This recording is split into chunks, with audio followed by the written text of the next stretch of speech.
Happy new year వచ్చేసింది జోరుగా, hearty welcome చెప్పేద్దామా హాయిగా.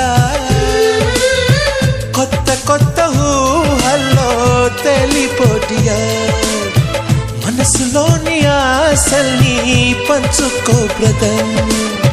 గుండెలోని భావాలు గుప్పుమన్న ఈ వేళ, కదిలల్లే కాలపు కన్నెకి టాటా చెప్పుదామా. జనవరితో అడుగులు వేస్తూ ముందుకి పోదామా.